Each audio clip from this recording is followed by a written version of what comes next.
दोस्तों, अभी हम आपको लगातार बिहार के नवादा और शेखपुरा की आपराधिक घटनाओं की कहानी सुना रहे हैं और इसी सिलसिले में आज हम आपको gangs of Nawada and Sheikhpura की कहानी सुनाने जा रहे हैं, जिसके दो किरदार हैं। इस कहानी को आप अशोक महतो वर्सेस अखिलेश सिंह भी देख सकते हैं। दोस्तों, आज की इस कहानी में हम आपको इस पूरे घटनाक्रम की कहानी सुनाने जा रहे हैं, जो काफी दिलचस्प है। जहां एक तरफ अखिलेश सिंह का गिरोह हुआ करता था, वहीं दूसरी तरफ था अशोक महतो। ये दोनों ही अपने अपने जाति को लीड कर रहे थे और इसके परिणाम स्वरूप भयंकर नरसंहारों को अंजाम दिया जा रहा था। तो क्या थी वो कहानी, आइए आपको बताते हैं आज के इस वीडियो में। यह वीडियो काफी दिलचस्प होने वाली है, इसलिए इसे आखिर तक जरूर देखिए। हेलो एंड नमस्कार, मेरा नाम है प्रशांत और आप देख रहे हैं बेजोड़जोड़ा.com का यूट्यूब चैनल। दोस्तों, बिहार में 90 का दशक शुरू हो चुका था और अब बिहार बदलने वाला था। बिहार के लिए हालत ऐसे हो चुके थे कि यह आसमान से गिरा था और खजूर पर आकर लटक गया था। इस बात को समझने के लिए आपको एक दिलचस्प कहानी सुनाते हैं, जिससे आप खुद को रिलेट कर पाएंगे। अगर आप बिहारी नहीं हैं तब भी। देश की आजादी के बाद 15 अगस्त 1947 को बिहार के पहले मुख्यमंत्री बनते हैं श्री कृष्ण सिन्हा और वह साल 1961 तक मुख्यमंत्री रहते हैं, यानी कि लगभग 13 सालों से भी ज्यादा। और उनके बाद बिहार के 20वें मुख्यमंत्री बनते हैं लालू प्रसाद यादव, जो मुख्यमंत्री के एक कार्यकाल यानी कि 5 साल पूरा करते हैं।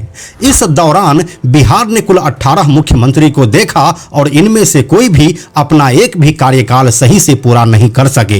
इन 18 में से 8 तो ऐसे मुख्यमंत्री रहे जो साल भर भी अपने पद पर नहीं टिक सके, यानी कि आजादी के बाद से लेकर 1990 तक बिहार को कभी भी एक अस्थायी सरकार मिला ही नहीं। अब ऐसे राज्य की हालत क्या होगी, यह आप खुद ही अंदाजा लगा सकते हैं। अब यहां से एक हास्यास्पद बात आपको बताते हैं। साल 1947 से लेकर 1990 तक 43 सालों में बिहार 20 मुख्यमंत्रियों को देखा और तब भी यहां की सरकार स्टेबल नहीं थी। और अब साल 1990 से लेकर 2025 तक 35 सालों में बिहार ने सिर्फ 4 मुख्यमंत्री देखा और यहां की सरकार अब भी स्टेबल नहीं है। And all the credit goes to mister Nitish Kumar. यह कहानी हम आपको इसीलिए सुनाए क्योंकि किसी भी प्रदेश की व्यवस्था बनाए रखने के लिए वहां के सरकार का व्यवस्थित होना सबसे ज्यादा जरूरी होता है और बिहार अभी तक इस चीज से अछूता रहा है। फिर जब राज्य में लालू प्रसाद यादव की सरकार आई तो यह राज्य परफॉर्मेंस के आधार पर सबसे निचले स्तर पर आ चुका था। यहाँ पर इस समय में जो सबसे अधिक प्रचलित शब्द था वो था जातिवाद, और लालू यादव के सरकार में आने के बाद कई जातिगत सेनाएं भी बनी और इसी आधार पर कई जातिगत नरसंहार भी हुए। और इस नरसंहार में कोई मिलिटेंट नहीं बल्कि संबंधित जाति के आम लोग मारे गए। इसी सिलसिले में नवादा और शेखपुरा में भी जातियों के वर्चस्व की जंग शुरू हुई। इस इलाके में 2 जातियों के गिरोह मुख्य रूप से सक्रिय थे, एक कुर्मी जाति का गिरोह और दूसरा भूमिहार जाति का गिरोह। जहां कुर्मी जाति को अशोक महतो लीड कर रहे थे, वहीं अखिलेश सिंह भूमिहारों के मुखिया बने हुए थे। और अब जातिगत नरसंहार की यह आग नवादा और शेखपुरा में भी फैलने वाली थी। अखिलेश सिंह शेखपुरा में अपना गैंग शुरू से ही चला रहे थे और वो लगातार लालू के राज में खुद को भूमिहारों का मसीहा बनाए हुए थे। ऐसा कहा जाता है कि इस दौर के बिहार में वही जिंदा रह सकता था जिसे हथियार चलाना आता था, और अखिलेश सिंह इसी काम में लगे हुए थे। साथ में उनका पॉलिटिकल कनेक्शन भी था जिससे वह अपनी जंग लड़ रहे थे। इसी दौरान अशोक महतो भी जाति के सेना के साथ पूरे सीन में आते हैं। अशोक महतो बिहार के कोयरी या फिर कुर्मी जाति से आते हैं और इनका मुकाबला अखिलेश सिंह के गैंग से हुआ जो भूमिहार जाति से आते हैं। इन दोनों के लड़ाई में इलाके में कई नरसंहार हुए और करीब 200 लोगों को अपने प्राणों की आहुति देनी पड़ी। और फिर देखते ही देखते इन दोनों की छवि इलाके में बाहुबली की हो गई।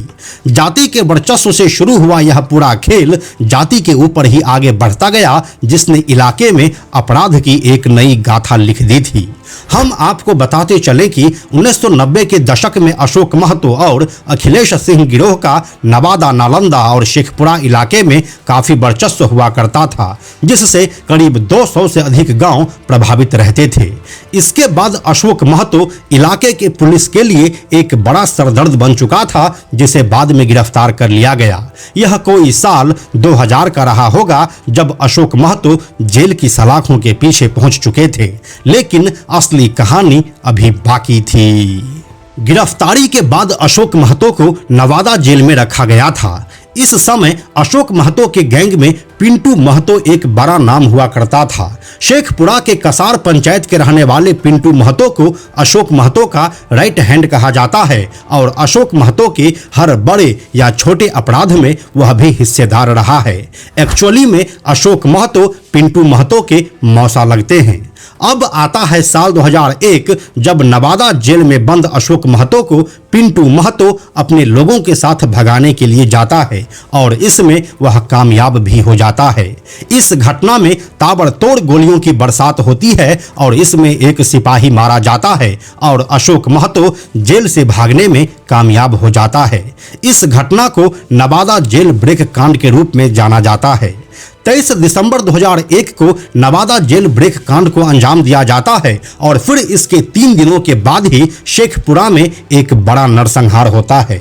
यह घटना 26 दिसंबर 2001 की है। बिहार में शेखपुरा और बड़बीघा के बीच एक छोटा सा पुल है, जिसे टाटी पुल के नाम से जाना जाता है। इसी पुल पर आरजेडी के करीबी लोगों की दिन दहाड़े गोली मारकर हत्या कर दी गई थी। टाटी हत्याकांड में शेखपुरा जिले के तत्कालीन आरजेडी अध्यक्ष काशीनाथ यादव के अलावा अनिल महतो, अबोध कुमार, सिकंदर यादव और विपिन कुमार सहित कुल 8 लोग मारे गए थे। ऐसा कहा जाता है कि इसी टाटी पुल नरसंहार से ही शेखपुरा और नवादा में गैंग वॉर की शुरुआत हुई थी। इसी घटना के बाद अब अशोक महतो और अखिलेश सिंह के बीच चूहे और बिल्ली का खेल शुरू हो जाता है। ये दोनों ही एक दूसरे के मुकाबले में मजबूती से खड़े हो चुके थे। इस दौरान जातीय हिंसा थमने का नाम नहीं ले रहा था। कभी भूमिहार सब मिलकर अखिलेश सिंह के नेतृत्व में किसी निचली जाति का नरसंहार कर देते, तो फिर जवाब में निचली जातियों का कमांडर रहा अशोक महतो अपने साथियों के साथ कई भूमिहारों को मार डालता। यह एक अलग तरह का समीकरण चल रहा था इस समय के नवादा, शेखपुरा और वारसलीगंज में, जब एक दूसरे के खून से इंतकाम की आग को ठंडा किया जाता था। फिर साल 2005 में राजू सिंह नाम के एक बड़े राजनेता का मर्डर हो जाता है। राजू सिंह भूमिहार जाति से आते थे और काफी लंबे समय तक शेखपुरा से विधायक रहने के बाद वह साल 1998 में बेगूसराय से सांसद बने थे। लेकिन 9 सितंबर 2005 को उन्हें शेखपुरा में ही गोलियों से भून दिया जाता है और इसका भी सीधा इल्जाम अशोक महतो के ऊपर आता है, जिसे बाद में इंतकाम का नाम दिया गया।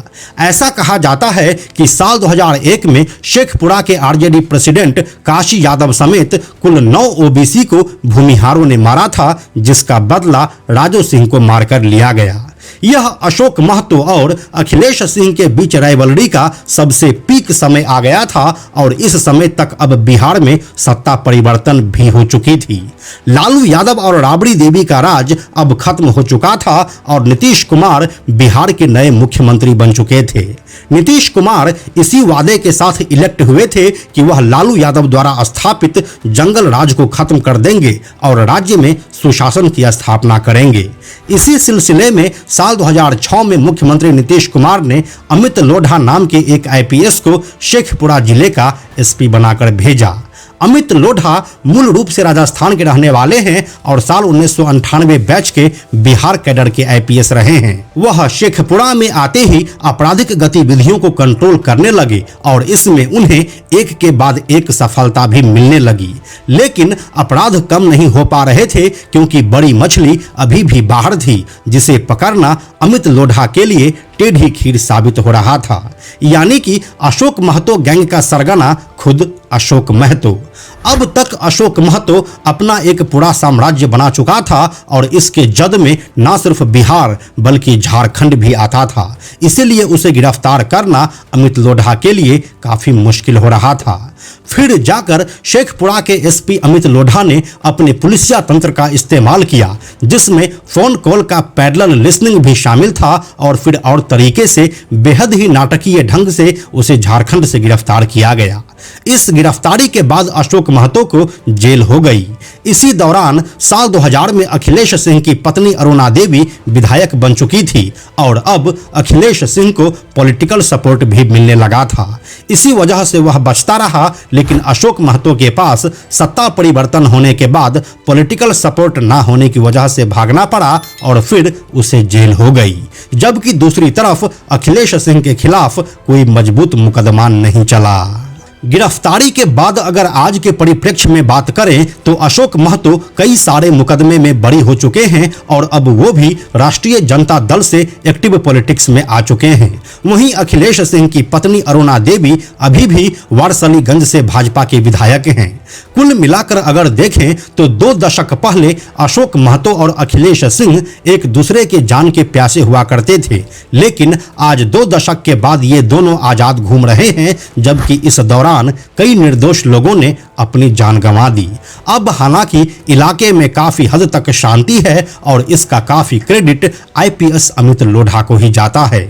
तो दोस्तों, यही थी gangs of Nawada and Sheikhpura की पूरी कहानी। साथ में आपने देखा अशोक महतो और अखिलेश सिंह के बीच की राइवलरी और आईपीएस अमित लोढ़ा की बहादुरी भी। तो अब इस पूरे कहानी के बारे में आप क्या सोचते हैं, हमें कमेंट में लिखकर जरूर बताइए। हम जल्दी मिलते हैं आपसे एक नए कहानी के साथ। आप लोग अगर टेलीग्राम पर हमसे जुड़ना चाहते हैं तो बेजोड़ जोड़ा नाम से हमारे चैनल को ज्वाइन कर लीजिए। हमारे नए वीडियोज के अपडेट्स आपको वहां पर भी सबसे पहले मिलेंगे। साथ में हम आपको यह भी बताते चलें कि आप में से 97% ऐसे लोग हैं जो हमारे वीडियोस को देखते तो हैं लेकिन हमारे चैनल को सब्सक्राइब नहीं करते हैं। ऐसे लोगों से हमारी हाथ जोड़कर विनती है कि अगर आपको हमारे वीडियोस पसंद आ रहे हैं तो आप बेजोड़ जोड़ा के इस चैनल को सब्सक्राइब जरूर कर लीजिए। साथ ही बेजोड़ जोड़ा नाम से हमारा एक एक्स अकाउंट है, यानी कि ट्विटर अकाउंट है, आप उसे भी फॉलो जरूर कीजिए। यह वीडियो अगर आपको पसंद आया तो इसे लाइक और शेयर जरूर करें। आने वाले वीडियोस के लिए बेजोड़ जोड़ा को सब्सक्राइब करके बेल आइकन को टच करना ना भूलें। Thank you so much.